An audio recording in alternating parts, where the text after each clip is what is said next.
പ്രവാസ ലോകത്തെ വാർത്തകളും വിശേഷങ്ങളും അതുപോലെ മാറി മാറി വരുന്ന നിയമങ്ങളും നേരത്തെ അറിയാൻ ഈ ചാനൽ സബ്സ്ക്രൈബ് ചെയ്യൂ. അടുത്തുള്ള ബെല്ലൈക്കൺ എനേബിൾ ചെയ്യാൻ മറക്കേണ്ട. നമസ്കാരം. ഒമാൻ വാർത്തകളിലേക്ക് സ്വാഗതം. ഇന്ന് 2025 മാർച്ച് 10 തിങ്കൾ. പ്രധാന വാർത്തകൾ.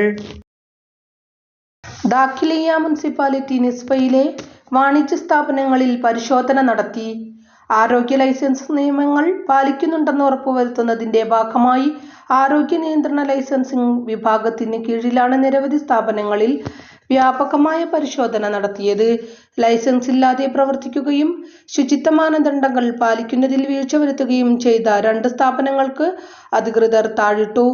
അതേസമയം രാജ്യത്തെങ്ങും വിവിധ മുനിസിപ്പാലിറ്റികളുടെ നേതൃത്വത്തിൽ വ്യാപകമായ പരിശോധന നടന്നുവരികയാണ്.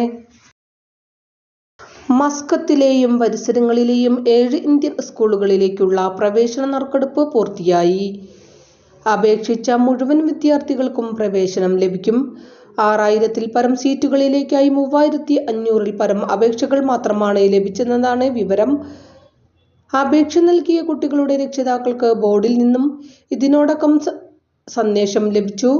അഡ്മിഷനുമായി ബന്ധപ്പെട്ട തുടർ നടപടികൾക്ക് അതാത് സ്കൂളിൽ നിന്ന് അടുത്ത ദിവസങ്ങളിൽ തന്നെ രക്ഷിതാക്കളെ ബന്ധപ്പെടും. ഏപ്രിൽ ആദ്യവാരത്തോടെയാണ് പുതിയ അധ്യയന വർഷം ക്ലാസ് ആരംഭിക്കുക. ആവശ്യമായ രേഖകളും ഫീസും ഇതിനു മുന്നോടിയായി നേരിട്ട് സ്കൂളുകളിൽ എത്തിക്കുകയും അഡ്മിഷൻ നടപടികൾ പൂർത്തിയാക്കുകയും വേണം. 7 ഇന്ത്യൻ സ്കൂളുകളിലായി ഇത്തവണ 6504 സീറ്റുകളാണ് ഉള്ളത്. KG ക്ലാസുകളിലാണ് കൂടുതൽ സീറ്റുകൾ. പുതിയ അപേക്ഷകരിൽ കൂടുതൽ പ്രീ സ്കൂൾ മുതൽ 2ാം തരം വരെയുള്ള ക്ലാസുകളിലേക്കാണ്. ഭൂരിഭാഗം അപേക്ഷകളിലും ആദ്യം ഓപ്ഷനായി തിരഞ്ഞെടുത്ത സ്കൂളുകളിൽ തന്നെ പ്രവേശനം നേടാൻ സാധിച്ചേക്കും. മുൻവർഷങ്ങളെ അപേക്ഷിച്ച് ഇത്തവണയും അപേക്ഷകരുടെ എണ്ണം കുറവാണ്. കഴിഞ്ഞ വർഷവും പുതിയ അപേക്ഷകരിൽ വലിയ കുറവുണ്ടായിരുന്നു. മുൻവർഷങ്ങളെ അപേക്ഷിച്ച് ഇത്തവണ പുതിയ അപേക്ഷകളുടെ എണ്ണം ഉയരുമെന്നാണ് പ്രതീക്ഷിച്ചിരുന്നുവെങ്കിലും അതുണ്ടായില്ല. റംസാനിന്റെയും പെരുന്നാളിന്റെയും ഭാഗമായി മാംസം ആവശ്യം വർദ്ധിച്ചു വരുന്നതിനാൽ ലഭ്യത ഉറപ്പുവരുത്താൻ നടപടികളുമായി അധികൃതർ. ജനുവരി ഫെബ്രുവരി മാസങ്ങളിലായി 2,89,089 കന്നുകാലികളെ ഉപഭോക്താക്കൾക്ക് ലഭ്യമാക്കിയതായി കാർഷിക മത്സ്യബന്ധനം ജലവിഭവ മന്ത്രാലയം അറിയിച്ചു. ഒമാനി സമുദ്രാതിർത്തിയിലൂടെ സഞ്ചരിക്കുന്ന എല്ലാ കപ്പലുകളും ഓട്ടോമാറ്റിക് ഐഡന്റിഫിക്കേഷൻ സിസ്റ്റം തുടർച്ചയായി പ്രവർത്തിപ്പിക്കണമെന്ന് ഗതാഗത ആശയവിനിമയ വിവര സാങ്കേതിക മന്ത്രാലയം അറിയിച്ചു. ഇത് സംബന്ധിച്ച് സർക്കുലർ പുറപ്പെടുവിച്ചു. ഈ പുതിയ നിയന്ത്രണം എല്ലാ വാണിജ്യ കപ്പലുകൾക്കും പരമ്പരാഗത തടിക്കപ്പലുകൾക്കും ബാധകമാണെന്ന് മാരിടൈം സർക്കുലറിൽ പറയുന്നു. ഇന്ത്യൻ സോഷ്യൽ ക്ലബ് ഒമാന് കീഴിൽ ഇന്ത്യൻ സോഷ്യൽ ക്ലബ് മലബാർ വിഭാഗം 2025-26ലേക്കുള്ള പുതിയ ഭാരവാഹികൾ സോഷ്യൽ ക്ലബ് ചെയർമാൻ ബാബു രാജേന്ദ്രന്റെ സാന്നിധ്യത്തിൽ ചുമതലയേറ്റു. നൌഷാദ് കാക്കേരി കൺവീനറും സിദ്ദീഖ് ഹസൻ കോ-കൺവീനറും റഫീഖ് MA ട്രഷററുമായ ഭാരവാഹികൾ നേതൃത്വം നൽകുന്ന ഭരണസമിതി ആണ് ചുമതല ഏറ്റെടുത്തത്. ഈ മാസം നടക്കുന്ന ലോകകപ്പ് ഫുട്ബോൾ മത്സരങ്ങളുടെ മുന്നൊരുക്കങ്ങൾക്കായി ഒമാന്റെ ആഭ്യന്തര പരിശീലന ക്യാമ്പിനുള്ള സ്ക്വാഡ് പ്രഖ്യാപിച്ചു. പരിചയസമ്പന്നർക്കൊപ്പം പുതുമുഖങ്ങൾ കൂടി അണിനിരക്കുന്ന സ്ക്വാഡിൽ 24 അംഗങ്ങളെയാണ് പരിശീലകൻ റഷീദ് ജാബിർ ഉൾപ്പെടുത്തിയിരിക്കുന്നത്. ക്യാമ്പിൽ മികച്ച പ്രകടനം പുറത്തെടുക്കുന്നവർക്ക് തുടർന്ന് നടന്ന യോഗ്യതാ മത്സരങ്ങൾക്കുള്ള സംഘത്തിൽ ഇടം നേടാനാകും. കഴിഞ്ഞ മാസവും ഈ മാസം ആദ്യത്തിലുമായി നടന്ന പ്രഥമ ക്യാമ്പിൽ കഴിവ് തെളിയിച്ചവരെ നിലവിൽ പ്രഖ്യാപിച്ച സ്ക്വാഡിൽ ഉൾപ്പെടുത്തിയിട്ടുണ്ട്.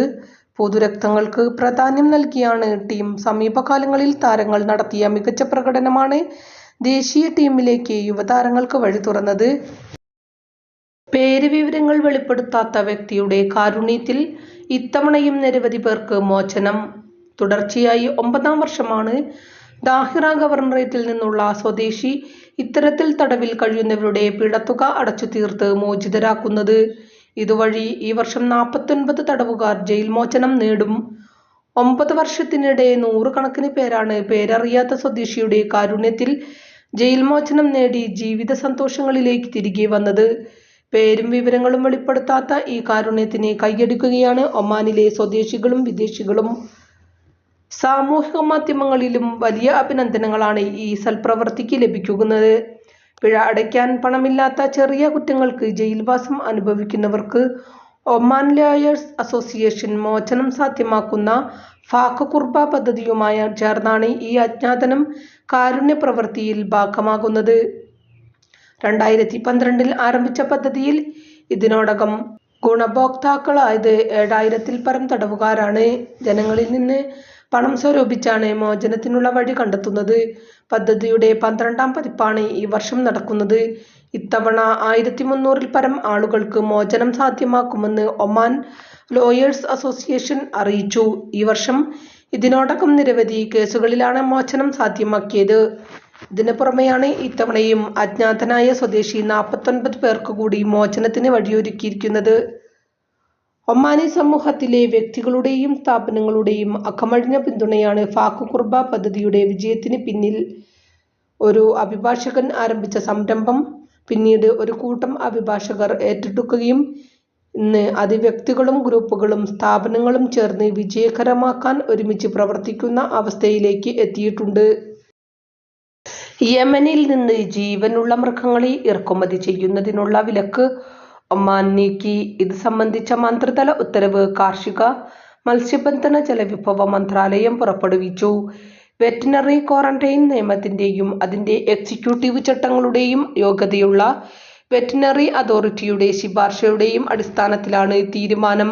നിരോധനം നീക്കിയില്ലെങ്കിലും മൃഗങ്ങളെ ഇറക്കുമതി ചെയ്യുന്നത് പ്രമേയത്തിൽ വിവരിച്ചിരിക്കുന്ന പ്രത്യേക വ്യവസ്ഥകൾക്ക് വിധേയമായിരിക്കുമെന്ന് അധികൃതർ പറഞ്ഞു. ോടുകൂടി ഇന്നത്തെ വാർത്തകളും വിശേഷങ്ങളും ഇവിടെ അവസാനിക്കുന്നു. കൂടുതൽ വാർത്തകളും വിശേഷങ്ങളുമായി നാളെ കാണാം. നന്ദി, നമസ്കാരം.